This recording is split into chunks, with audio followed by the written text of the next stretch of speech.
Hermanos, Marcos capítulo 14, versículo 32 al 42. He titulado este sermón, Getsemaní, fidelidad a Dios en medio de la traición y el sufrimiento. Getsemaní, fidelidad a Dios en medio de la traición y el sufrimiento. Lo que me propongo a la luz de este pasaje es que podamos ver Jesús, el Rey justo, que soportó la traición y la vergüenza por causa de los pecadores. Jesús, ese Rey justo, soportando la traición, soportando el sufrimiento, la vergüenza a causa de los pecadores. Marcos 14, 32. Vinieron pues a un lugar que se llama Getsemaní y dijo a sus discípulos: sentaos aquí, entre tanto que yo oro. Y tomó consigo a Pedro, a Jacobo y a Juan, y comenzó a entristecerse y a angustiarse. Y les dijo: mi alma está muy triste hasta la muerte, quedaos aquí y velad. Yéndose un poco adelante, se postró en tierra y oró que si fuese posible pasase de él aquella hora. Y decía: Abba, Padre, todas las cosas son posibles para ti. Aparta de mí esta copa, mas no lo que yo quiero, sino lo que tú. Vino luego y los halló durmiendo y dijo a Pedro: Simón, ¿duermes? ¿No has podido velar una hora? Velad y orad para que no entréis en tentación. El espíritu a la verdad está dispuesto, pero la carne es débil. Otra vez fue y oró diciendo las mismas palabras. Verso 40. Al volver otra vez los halló durmiendo, porque los ojos de ellos estaban cargados de sueño y no sabían qué responderle. Vino la tercera vez y les dijo: dormid ya y descansad. Basta, la hora ha venido. He aquí, el Hijo del Hombre es entregado en manos de los pecadores. Levantaos, vamos, he aquí se acerca el que me entrega. Oh Señor, una vez más venimos delante de tu presencia, reconociendo nuestras incapacidades, reconociendo, Dios, nuestras debilidades, pero al mismo tiempo, Señor, con un espíritu, con una actitud de agradecimiento delante de ti. Gracias, Padre, por Jesucristo. Gracias por la hermosura del Cordero que ha de ser sacrificado. Gracias, oh Señor, porque si hoy estamos en este lugar, porque si hoy no estamos arropados por las llamas del infierno, es única y exclusivamente porque hubo un Getsemaní, porque hubo un lugar en el cual nuestro glorioso Salvador se preparó como antesala para ir a la cruz del Calvario. Ayúdanos, oh Señor, a la luz de este sacrificio de Cristo por nuestros pecados, a la luz de la obra de Cristo, nosotros vivir en gratitud a esa obra. Y al igual que Cristo, como discípulos, podamos estar dispuestos, negándonos a nosotros mismos, a seguir su ejemplo, tomando cada día nuestra cruz. Estos favores te lo pedimos por los méritos de Jesús. Amén.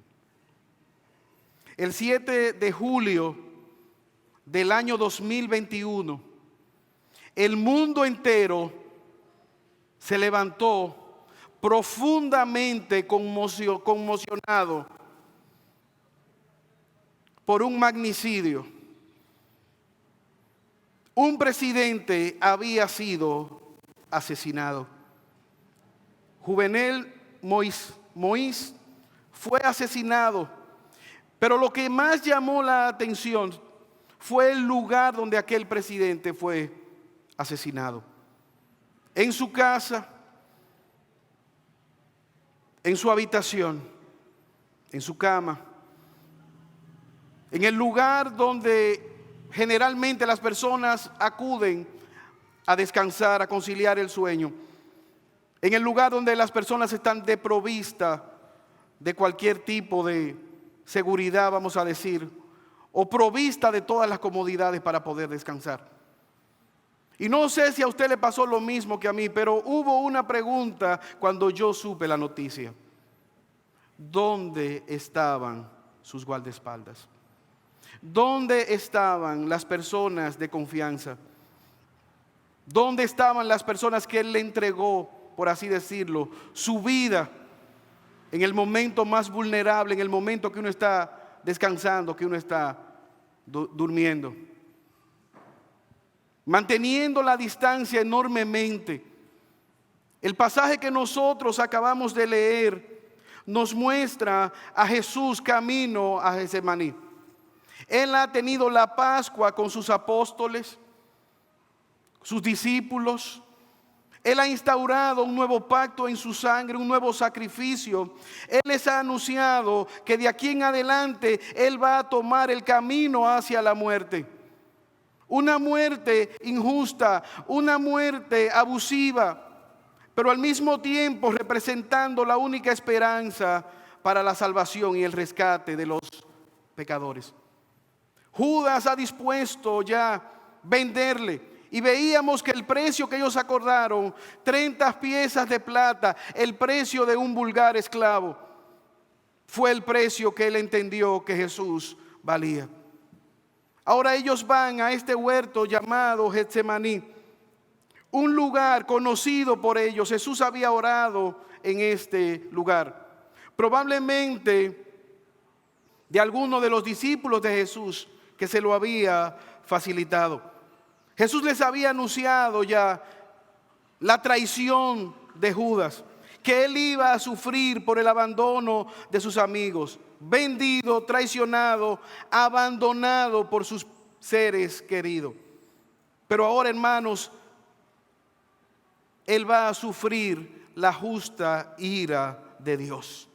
Dios el Padre ha de abandonar a su Hijo en el momento que Él va a cargar por nuestros pecados. Dios el Padre se ha de complacer quebrantándolo, como está profetizado y hemos leído en Isaías capítulo 53. El Cordero sufriente por nuestros pecados. Hermanos, y en este pasaje nosotros estamos caminando por un terreno santo. Lo que va a ocurrir con Cristo nunca ha pasado, porque hasta ahora la ira de Dios está siendo retenida en una copa. El juicio de Dios no ha sido derramado en su máxima expresión sobre los seres humanos. Y es ante esta dificultad que Jesús está delante de su sufrimiento. Es esto lo que los evangelios quieren manifestarnos. Los evangelios recogen este evento. No es algo tan fácil como entrar a un huerto y compartir debajo de la sombra de un árbol. Ese es el entendimiento pleno de la justicia santa, de la justicia perfecta que ha de venir sobre Jesús. La traición ha sido profetizada en el Antiguo Testamento.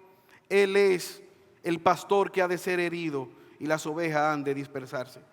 El rey está agonizando al pensar en la pasión que le queda por delante. Estos versículos muestran la aflicción.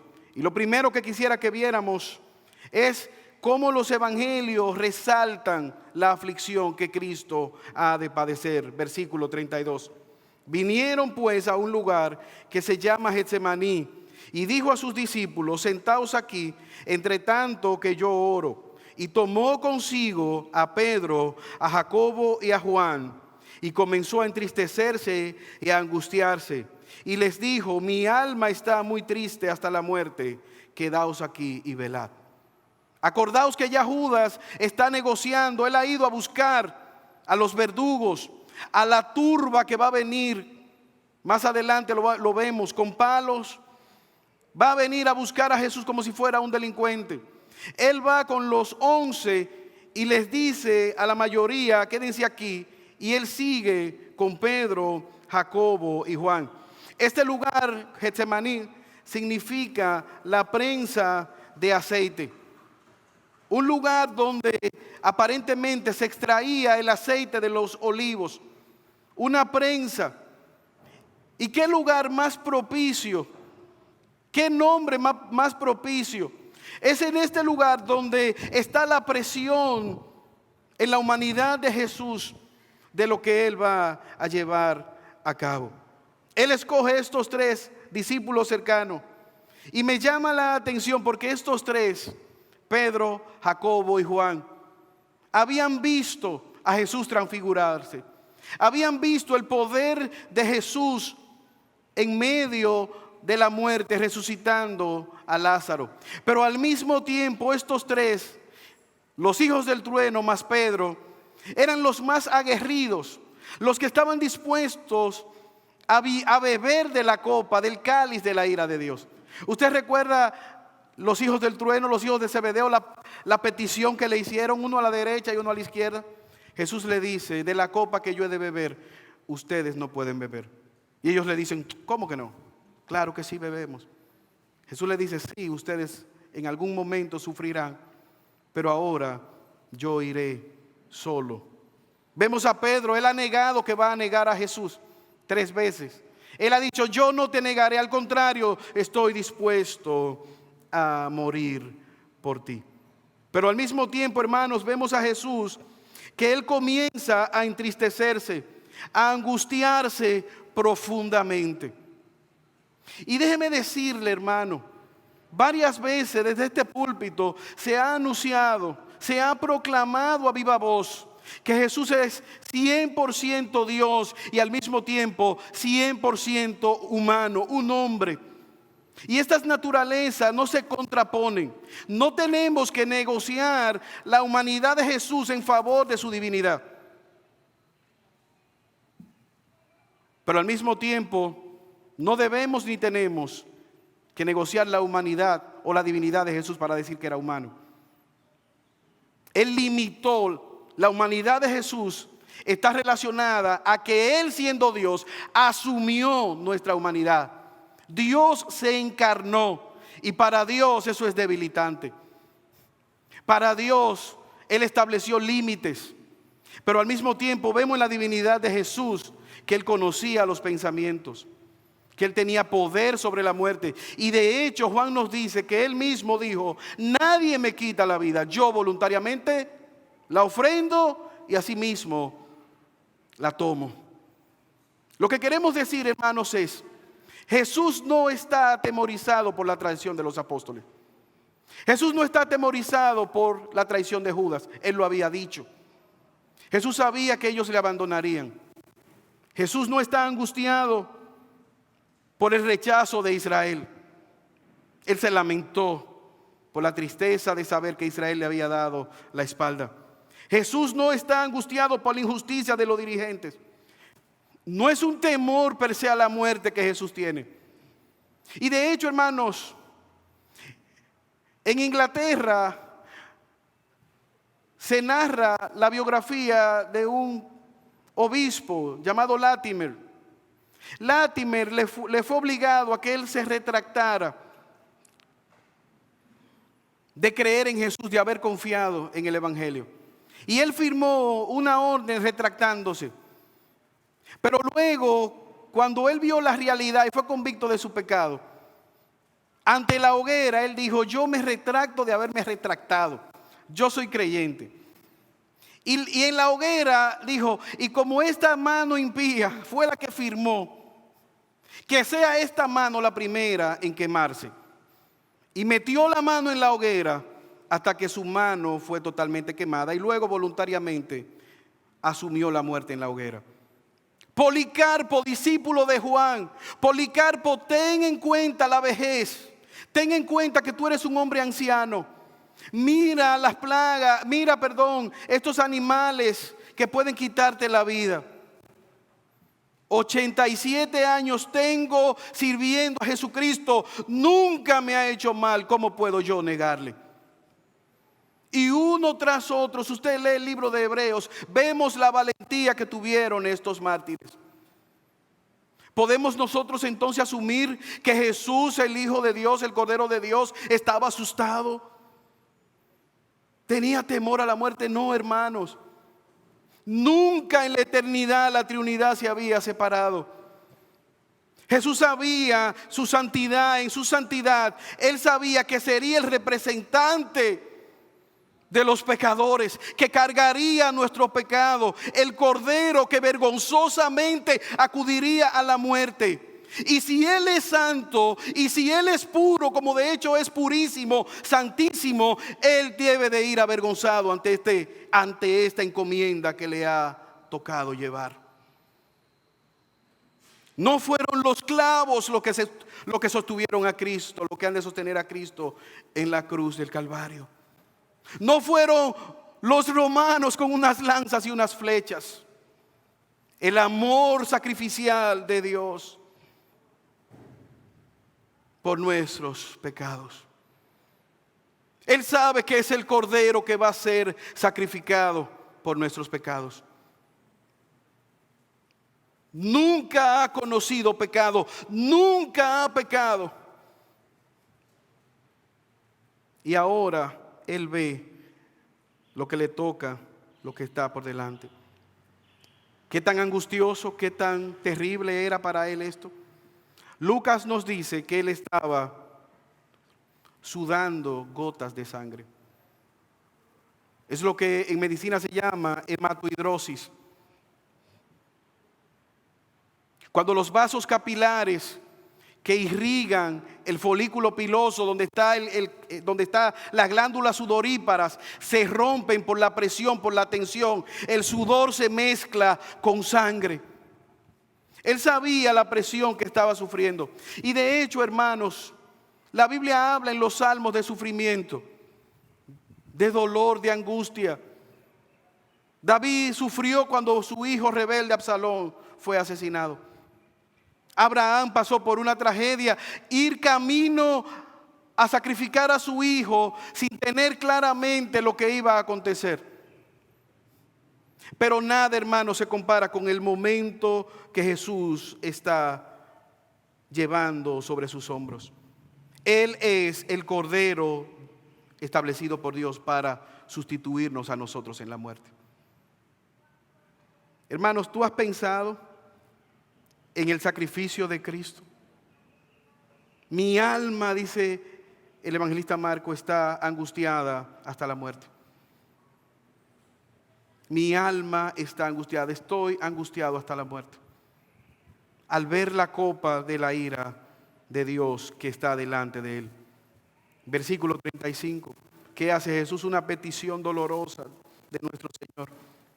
Yéndose un poco delante, se postró en tierra y oró que si fuese posible, pasase de él aquella hora, y decía: Abba, Padre, todas las cosas son posibles para ti, aparta de mí esta copa, mas no lo que yo quiero, sino lo que tú quieras.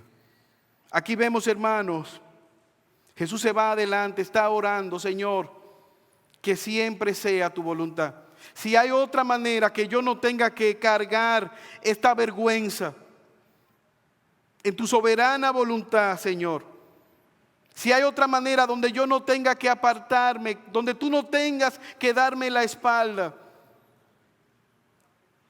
Padre, yo clamo delante de ti. Ahora, hermanos, a mí me llama la atención que Jesús va ante el Padre Omnipotente. Él conoce todas las posibilidades. Él sabe todo lo que conviene.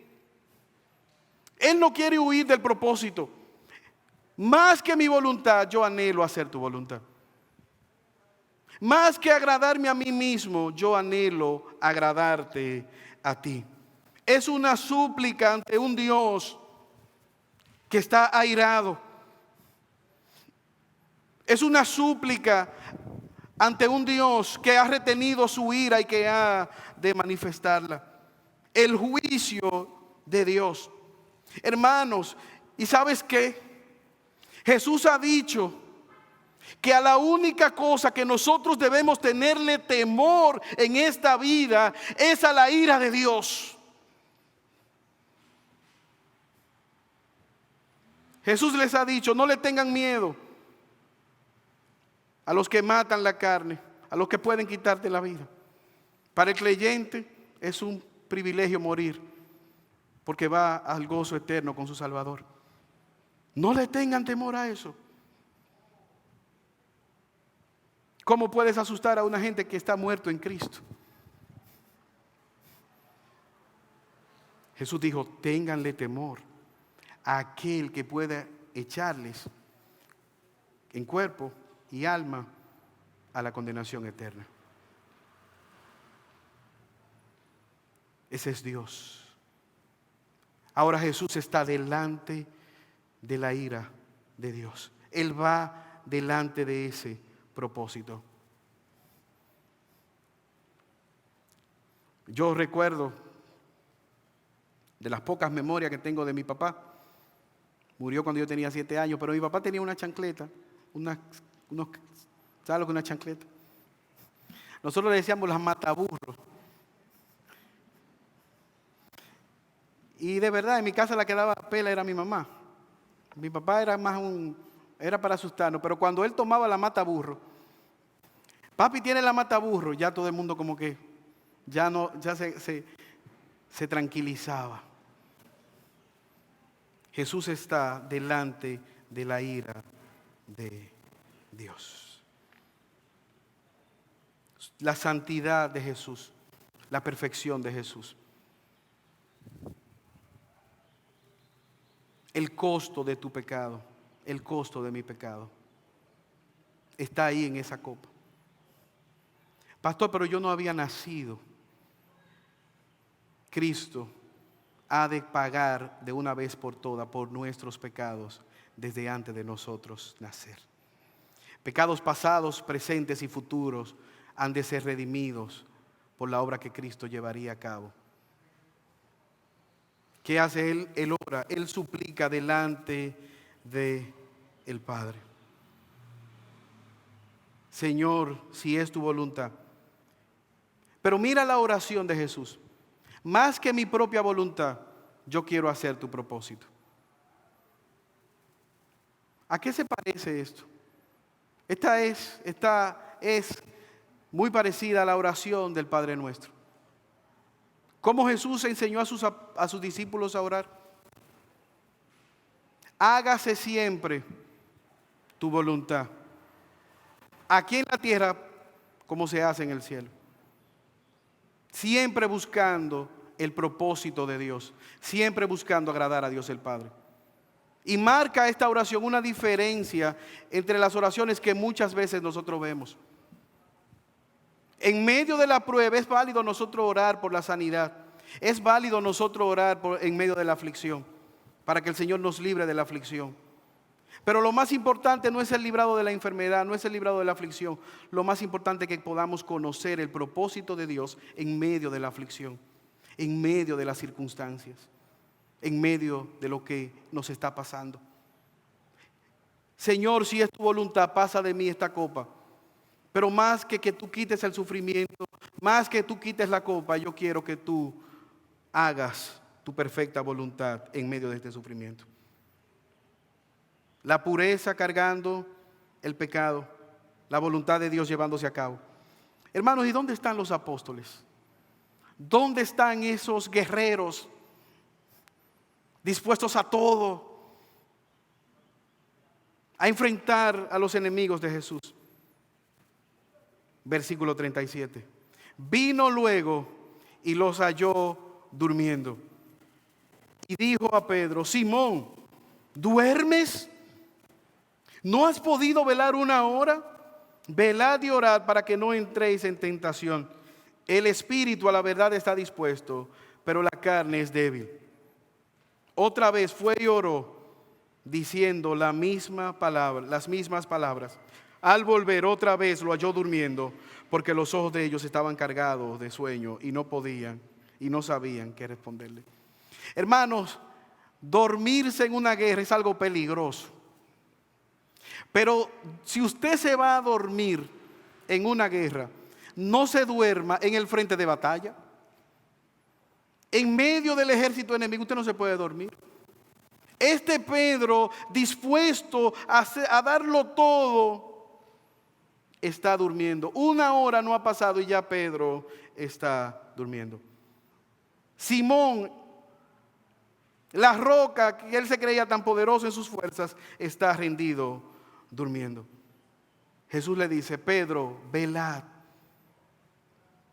vigila, ora, acuérdate lo que te he dicho. Satanás ha pedido para zarandearte.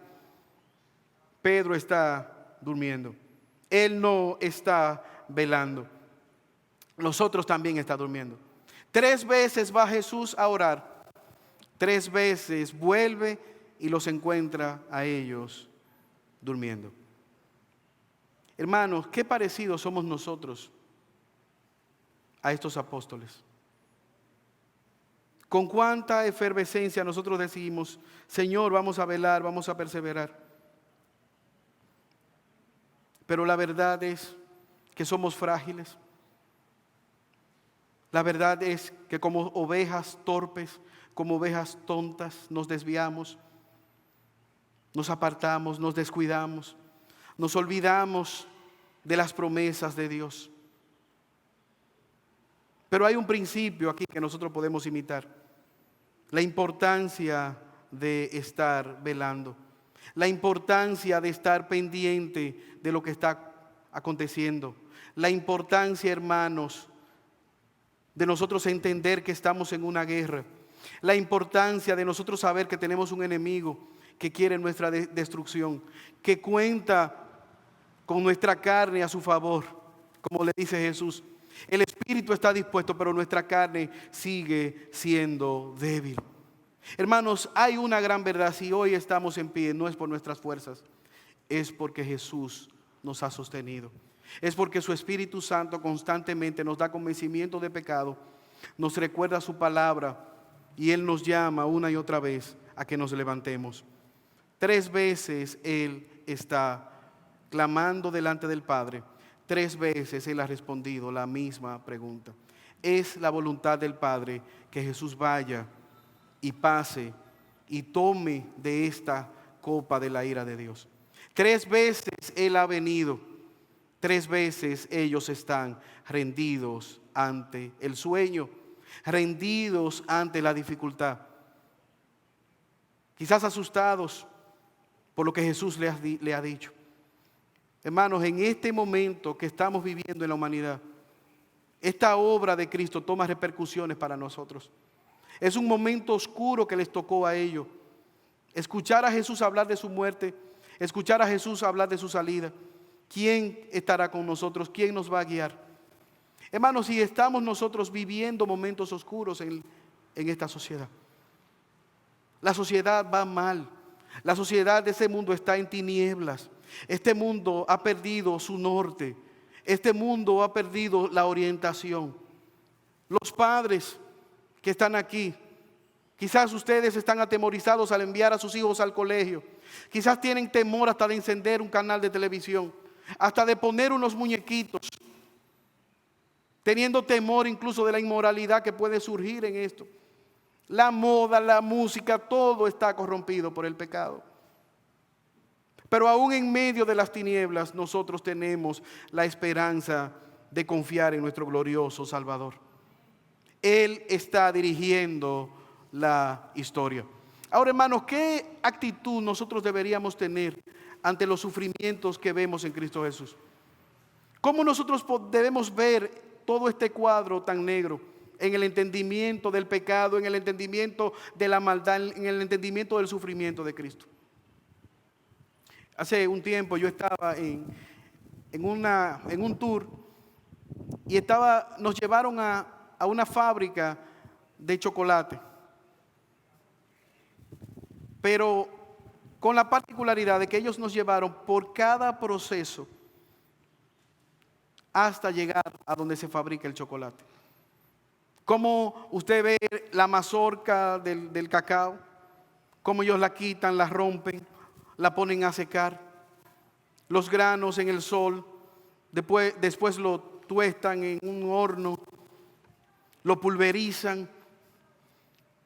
Todo este proceso, después hay una máquina que lo enfría a baja temperatura, Y ellos te ponen a ti a fabricar tu propia tableta de chocolate.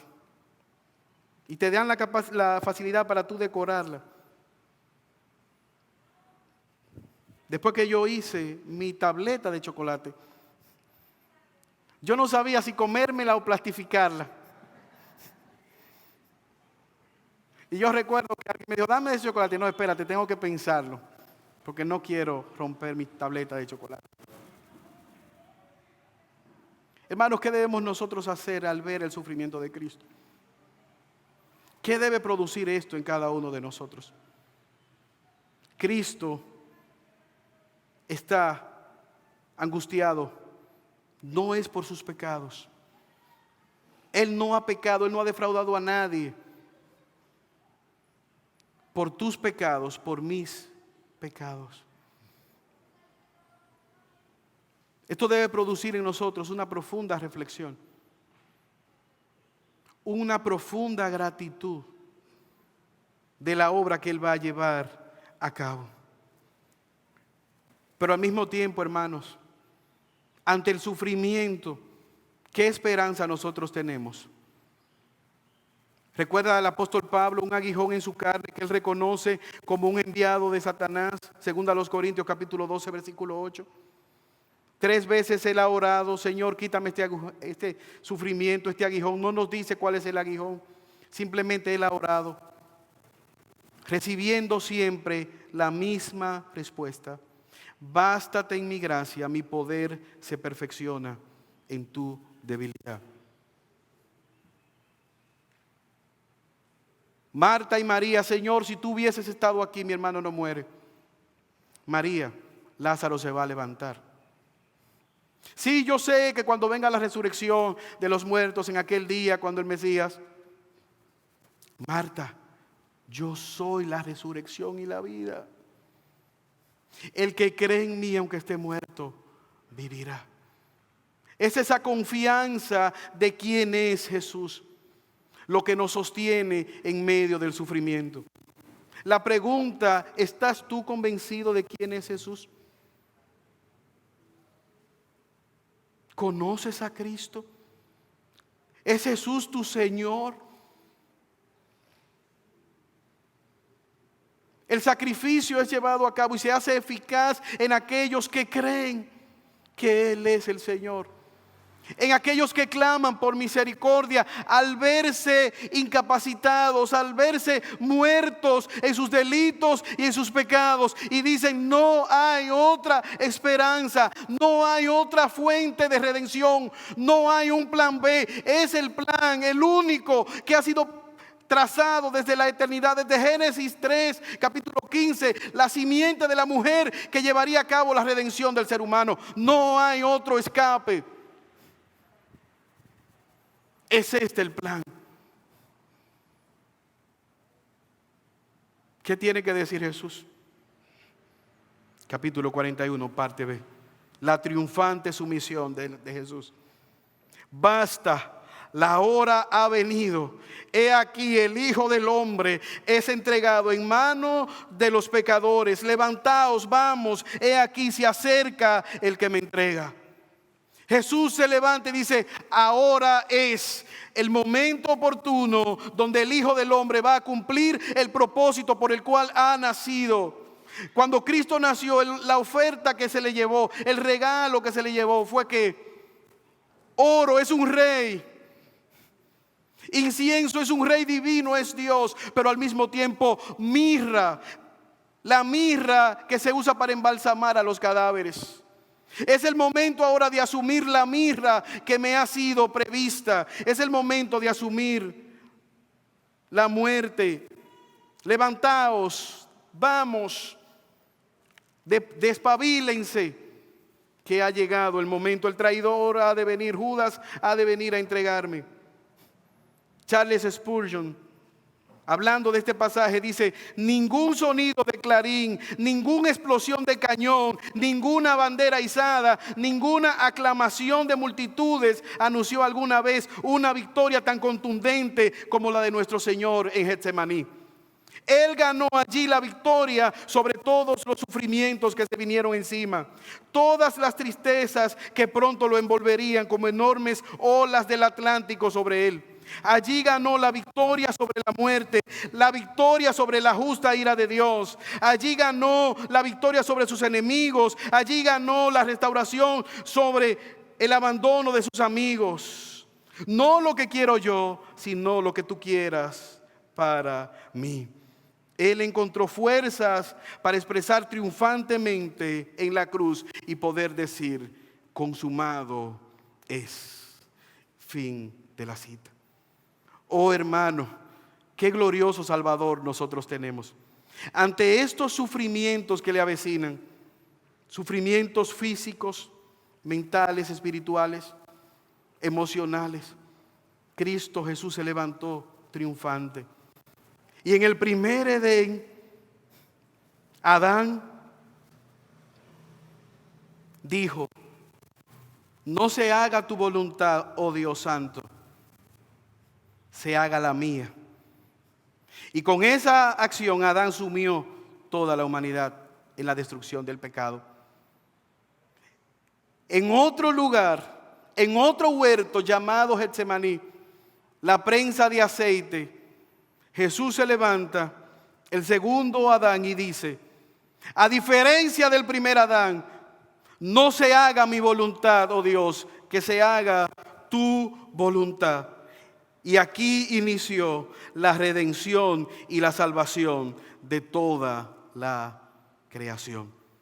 Hermanos, que Dios nos ayude en esta hora, y al igual que Jesús, que soportó la traición y la vergüenza a causa de los pecadores, en medio del sufrimiento que la vida pueda deparar para cada uno de nosotros, tú y yo podamos valorar el sacrificio de Cristo e imitar su obra, tomando cada día nuestra cruz y siguiéndole.